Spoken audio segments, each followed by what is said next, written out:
We have all been there as teachers. You know what I'm talking about. It's that survival mode that I just got to do just enough to get by. Oh my God, if I could just make it to the weekend, can I hurry up, get these papers done?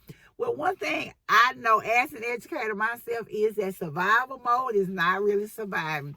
It is you stressed out to the max, trying to make it to the next holiday, to the next weekend, to the next whatever, so you can get through.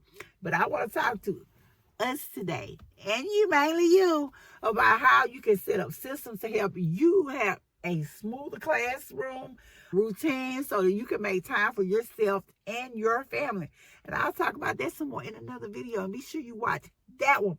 But let's go ahead and get started today talking about the ways in which we can set up systems to help us.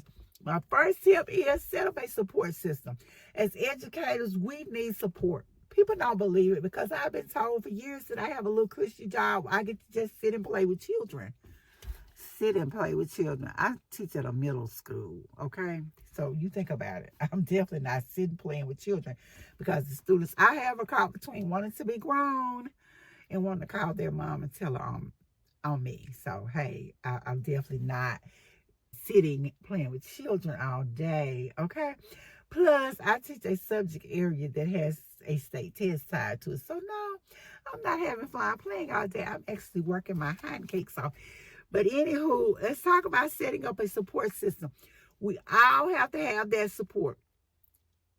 Even if you think you don't, whether you're a novice teacher, you've been teaching for years, we have to have a system of support, whether it's your immediate family or whether it's your teacher tribe.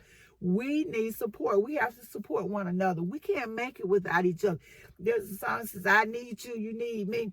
It's true. We need each other. So before school starts, set up your support system, your emotional support system first. Whether that's your, like I said, your immediate family, whoever it is, have a code word. If you have to, maybe it's your safe word. I don't know. But have a code word that maybe your friends know when you say this, they know something's wrong with you and they need to provide you with some help. Or maybe just say, help, I need help.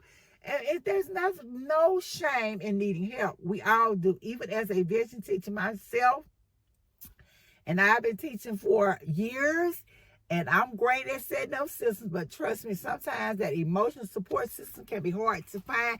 Sometimes we don't want to ask for help. I was listening to one of my friends, he's a minister, and he was talking about how he needed some help. It had nothing to do with teaching, but he needed some help financially. Him and his wife were really struggling. And he talked about how his pride wouldn't allow him to let his family know he was struggling, and how his pride wouldn't allow him to let his wife tell her family that they were struggling, how they suffered unnecessarily through some things they didn't have to suffer through.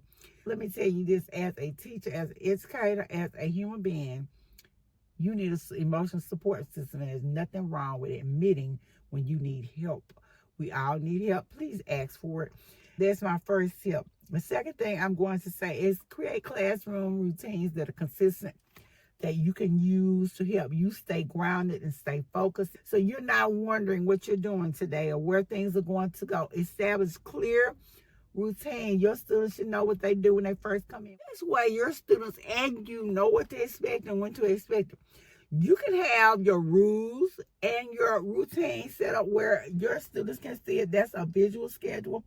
You should have a morning routine and a daily procedure, like how and where your students should turn their papers in, when they should turn them in. You label your little boxes or whatever it is. It says turn in, so they know where they turn their papers in, and no one is wondering where to put anything. You want to also make sure that you are batching your lesson plans.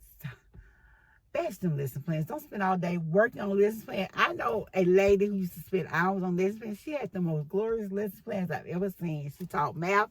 I'm an English teacher, and I used to read her math plans. I'm like, oh my God, they were fantastic. But what good is you spend all that time on doing lesson planning and not teaching your class and not having time for yourself, or you're about to go crazy? Designate one day a week for lesson planning. Designate you a day in which you're going to give tests, and designate a day in which you're going to grade papers. I have learned that for me, in order for me to have time, I have to get help grading my papers. It's not that I want to grade them. I have a system where I can grade them very quickly, But it works better when I just go ahead and get somebody to come in and help me do them. That gives me more time to focus on the things that are important. And graded papers are important, but they're not as important as me putting the grade in the grade book, basically the computer, and not as important as me teaching in my class and planning for my next class. So we have to make sure we are doing the things that get us the most ROI, return on investment. And grading papers, even though it is important, I can do better when I have somebody help me do it. We also want to use templates when we are doing our class newsletters. And even if you teach high school, class newsletters will save your life. They're a form of communication, and whether your parents read them or not, they can be used as documentation of parental communication. Please communicate with your parents. It'll save your life. If you can document that once a week on Monday or once a week on Tuesday, you send out a letter to your parents and you inform them what was going on in your classroom, you have made parental contact.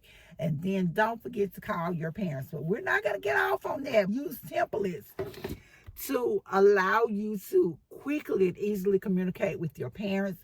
I use templates, and on top of that, I can go in and tweak my old letters that I used earlier. I just go in and change the date. I change some of the message. I'm usually doing about the same thing at the same time, so I can send them out and I can relax. That's a part of me setting up a system. We have to have these systems that work with us. And like I said, make sure you designate a day of the week in which to get those newsletters out. I like to send mine out on Monday, the first of the week, so my parents know what's going on the rest of the week. And I have days in which I do everything, so they know my test days are on Thursday. I do a program we have that's a remedial program on Wednesday, so they already know what to expect, when to expect it, and things can run a little more smoothly. Clutter, paper management is important, so set up some systems for how you're going to handle your piles of paper.